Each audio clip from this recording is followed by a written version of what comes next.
Breve, los 10 minutos voy a ir a salto de mata. Autores u obras que mencione, no los voy a detallar. Si no los conocen, los invito a que los conozcan, porque detrás de cada uno de esos autores detrás de cada una de esas obras hay un mundo, ¿no? Primero arrancar diciendo que en la pregunta que ustedes formulan, yo arranco diciendo que sí, sí como acto de fe, sí como forma de ver el mundo, y también sí por estas pruebas que vamos a presentar, tanto yo en una manera casi de fábula y pequeñita, por Rosana de una manera más contundente, y que resuena en la pregunta el dilema que plantea Marx, ¿no? en la miseria de la filosofía.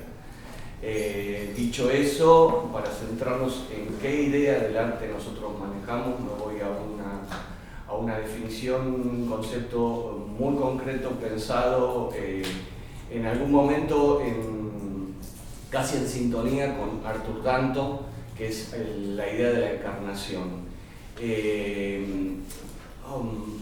Decimos nosotros que arte son trabajos de encarnación, ahí está Danto, de perceptos, eso es Benjamin Bucklock, o sentimientos embrionarios, habla Raymond Williams, con capacidades empáticas y oníricas. Trabajos de encarnación de perceptos y sentimientos embrionarios con capacidades empáticas y oníricas. Es casi una definición de humilde pretensión universal para salirnos de cualquier tipo de relativismos, pero bastante abarcativa, y los invito a aplicarlas a diferentes culturas, diferentes conceptos, incluso cuando el concepto del arte mismo no existía. Dicho un poco todo esto, esta pregunta que ustedes están formulando en el mundo del arte, a partir sobre todo del comienzo de la independencia de los artistas, del más cerrado mecenazgo, ¿no? Como el de la Iglesia, donde sí estaba claro que el arte servía para, ¿no?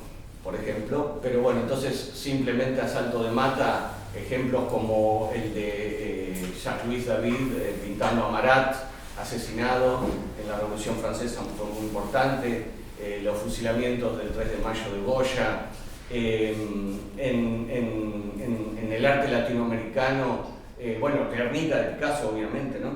Que siguen siendo, como hoy en día, siguen siendo símbolos de la lucha. Ya hace pocos días se hizo un evento muy grande en Bilbao para hacer una protesta sobre el genocidio que está transcurriendo en Gaza, y además de la participación multitudinaria del pueblo de Bilbao, se usó una de las imágenes del Guernica, con lo cual sigue siendo pregnante hoy, porque las obras de arte, al ser polisémicas, tienen esa capacidad de ir absorbiendo sentidos a través del tiempo, y constituidas en objetos históricos, tienen la capacidad de reactualizar esa posibilidad de incidencia en el mundo. Digo, esa posibilidad de cambio que ustedes preguntan, o transformación, no es el cambio o la transformación de una revolución, pero es el cambio de tomando calle 13, conectando a 1, conecto a 10, y a través de la permanencia en el tiempo, bueno, esas obras nos hablan. En el arte latinoamericano es señera la labor de los muralistas mexicanos, por ejemplo, ¿no? Siqueiros, Orozco, Rivera, de Frida. En el arte argentino, la tradición, cualquiera que nosotros conoce, Sin pan y sin trabajo, desde la Cárcova, que ya marca un camino, Manifestación de Berni, que hoy la tiene Costantini, pero eso no le rebaja en el Malva su capacidad convocante, ¿no? Su capacidad transformadora. Digo, en la tradición argentina, el siluetazo, que todavía las siluetas las seguimos usando hoy porque le pusieron cuerpo a los desaparecidos, que eran entidades, según Videla, que ya no existían.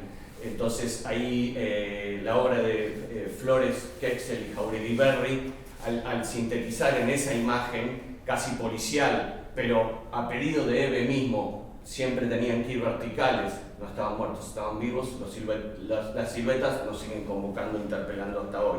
Identidad, de la que va a hablar Rosana, trabajo para las abuelas.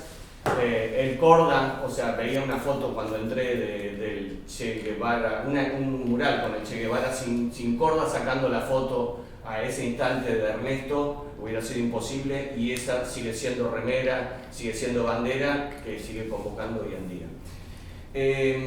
No solo en la dimensión política, el arte también tiene una voz profética muchas veces. Por ejemplo, para volver sobre las ciencias sociales, la importancia del Angelus Novo de Paul Klee, que hace que Walter Benjamin lo pueda pensar, primero porque lo apropia, porque es apropiado, porque se lo compró, y después pueda pensar las tesis de la historia a partir de eso, y la novena tesis de la historia, que es clave para pensar la transformación del mundo y el sentido de progreso o no progreso, ¿no?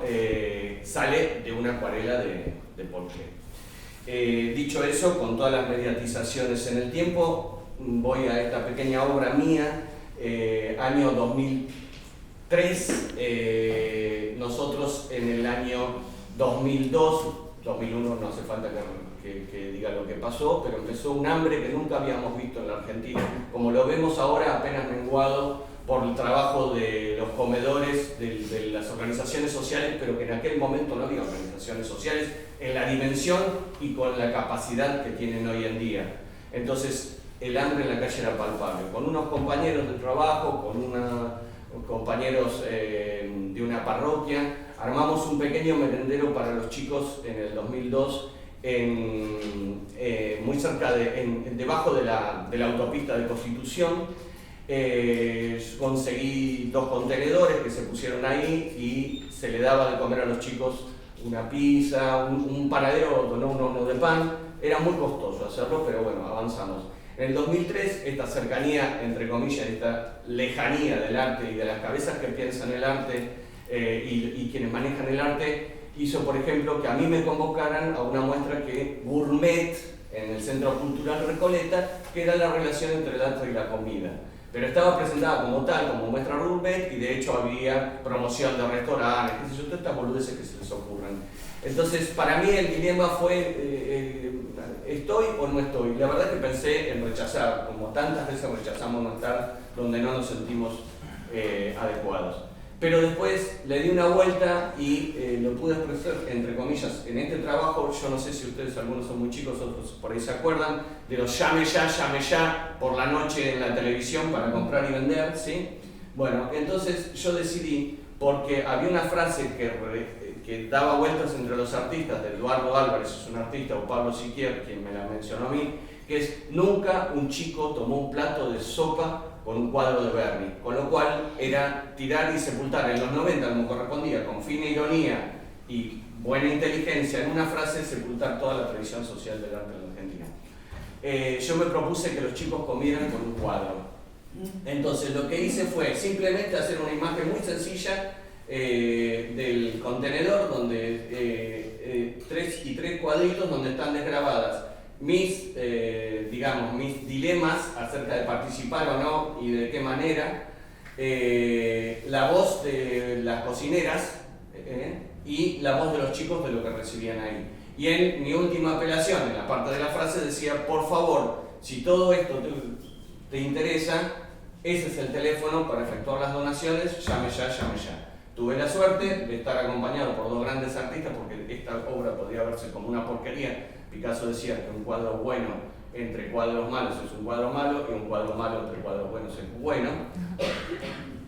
León Ferrari, Liliana Porter, perfecto. León Ferrari y Liliana Porter a mis lados, 2 grandes amigos, y la esperanza de que esa tesis que yo ponía en escena se pudiera ver realizada. A los 3 días, el primer teléfono que sonó en casa fue León, maestro y amigo, que había ganado el premio Constantini, y todavía no era tan famoso rockstar como es ahora, y dice: me molesta ese dinero, quiero ya.